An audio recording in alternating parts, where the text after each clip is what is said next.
ভূপেন বৰা কিন্তু কংগ্ৰেছক আৰু ধ্বংসহে কৰিব। ভূপেন বৰা ব্যক্তিগতভাৱে মানুহজন বেয়া নহয়, ভাল, কিন্তু সাংঘাতিক ভয়াতৰ মানুহ। তেওঁ এটা দল চলোৱাৰ কাৰণে মুঠেও উপযুক্ত নহয়। মই মূলতঃ মনোৰঞ্জন তালুকদাৰ ডাঙৰীয়াক শুভেচ্ছা জনাবলৈ তেওঁৰ মনোনয়ন পত্ৰত সহযোগ কৰিবলৈ আহিছোঁ। আমাৰ বৰপেটা সংসদীয় সমষ্টিত আমি লক্ষ্য কৰিছোঁ যে কংগ্ৰেছে দিব্যায়নৰ নামৰ 52 এজন কেণ্ডিডেটক প্ৰাৰ্থী দি আচলতে ছিটটো বিজেপিক এৰি দিছে। আৰু বিজেপিৰ মিত্ৰশক্তি এজিপিৰ যিজন প্ৰাৰ্থী ফণীভূষণ চৌধুৰী ডাঙৰীয়া, তেওঁ ব্যক্তিগতভাৱে খুব ভদ্ৰ মানুহ, খুব ভাল মানুহ, কিন্তু তেখেতৰ ইমান বয়স হৈছে যে তেওঁ যে বৰপেটাৰ কাৰণে দিল্লীত গৈ কিবা কৰিব পাৰিব তাৰ আশা অত্যন্ত ক্ষীণ। সেইকাৰণে মই বিচাৰোঁ আৰু বৰপেটা সংসদীয় সমষ্টিবাসীকো আহ্বান জনাওঁ যে আপোনালোকে দল মতক কাটি কৰি থৈ বৰপেটা সংসদীয় সমষ্টিৰ উন্নয়নৰ কাৰণে আমাৰ উপযুক্ত প্ৰাৰ্থী, আমাৰ স্থানীয় প্ৰাৰ্থী মনোৰঞ্জন তালুকদাৰ ডাঙৰীয়াক বিপুল ভোটত বিজয়ী কৰক। এইবাৰৰ কাৰণে অন্ততঃ বৰপেটা সংসদীয় সমষ্টিবাসীয়ে দলৰ কথা পাহৰি যাওক, বৰপেটা সংসদীয় সমষ্টিৰ উন্নয়নৰ কথা চিন্তা কৰক।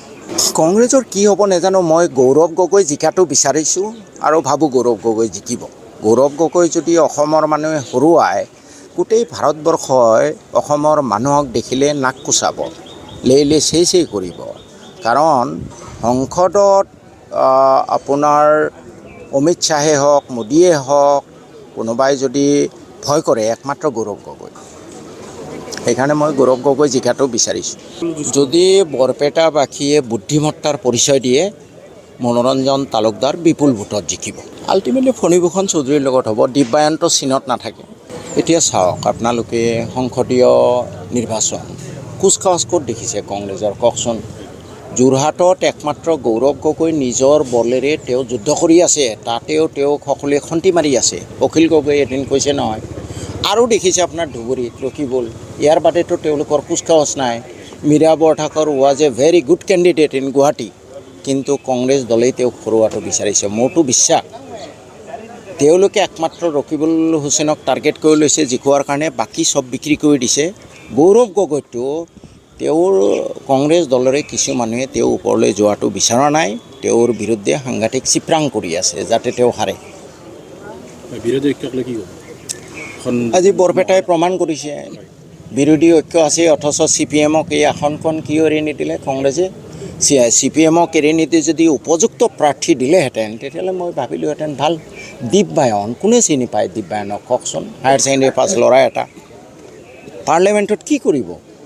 কংগ্ৰেছে এইটো বিক্ৰী কৰিছে বিজেপিৰ ওচৰত, একদম 100% চিয়'ৰ। সেইকাৰণেইতো তেওঁলোকৰ আজি এই অৱস্থা ভাই। তেওঁলোকৰ গেৰাণ্টিকেইটা চাওক না, কোনোবা মানুহক আকৰ্ষণ কৰেনে সেই গেৰাণ্টিয়ে। তেওঁলোকৰ এতিয়া মানে কমিটমেণ্ট নোহোৱা হৈছে, দেশখনৰ প্ৰতি কমিটমেণ্ট নোহোৱা হৈছে। ডাঙৰ সমস্যা এইটোৱে। ভূপেন বৰা ব্যক্তিগতভাৱে মানুহজন বেয়া নহয়, ভাল, কিন্তু সাংঘাতিক ভয়াতৰ মানুহ। তেওঁ এটা দল চলোৱাৰ কাৰণে মুঠেও উপযুক্ত নহয়। As a person he is good gentleman. সেইবোৰতো মই নাজানো ভাই, মোক নিলম্বন কৰি ৰাখিছে। ভূপেন বৰা কিন্তু কংগ্ৰেছক আৰু ধ্বংসহে কৰিব।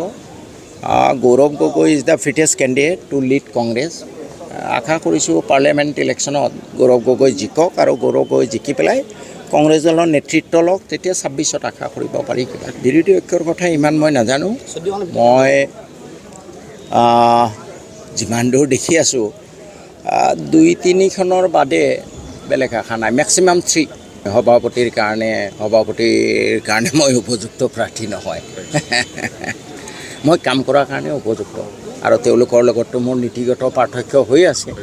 মই কংগ্ৰেছ দল ধৰ্মনিৰপেক্ষ দল, মই ভাবোঁ কংগ্ৰেছ দলে সকলো জাতি জনগোষ্ঠীৰ কাৰণে কাম কৰক, কিন্তু কাম কৰাটো দূৰৰে কথা, মুখ ফুটায়ো এটা শুদ্ধ কথা, যুক্তিসংগত কথা, ন্যায়সংগত কথা ক'ব নোৱাৰে। এই কংগ্ৰেছ দলেই 84 চনত যিটো দিল্লীৰ দাংগা হৈছিলে শিখসকলক কৰিছিলে, তেওঁলোকক 7 লাখ টকা ক্ষতিপূৰণ দিছে। অথচ একেই কংগ্ৰেছ দলে নেলি চাউল খোৱা বাঁছবাৰী নৰসিংবাৰী মানুহৰ ন্যায় দিয়াটো দূৰতে থাকক, এদিন তেওঁলোকৰ নেতৃত্বই আন্তৰিকতাৰে ক্ষমা খুজিবলৈ পৰ্যন্ত স্পৰ্ধা দেখুওৱা নাই।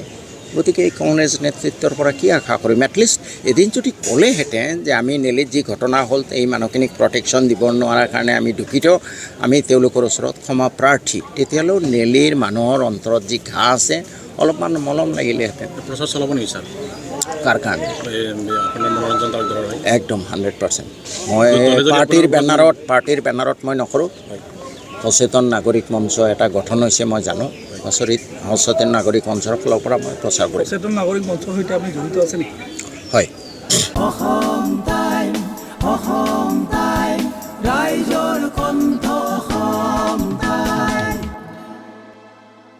আপোনাৰ শিশুটিৰ মাজতো প্ৰতিভা লুকাই আছে আপুনি জানেনে আপোনাৰ শিশুৱে আইনা চাই অভিনয় কৰি ভাল পায় নেকি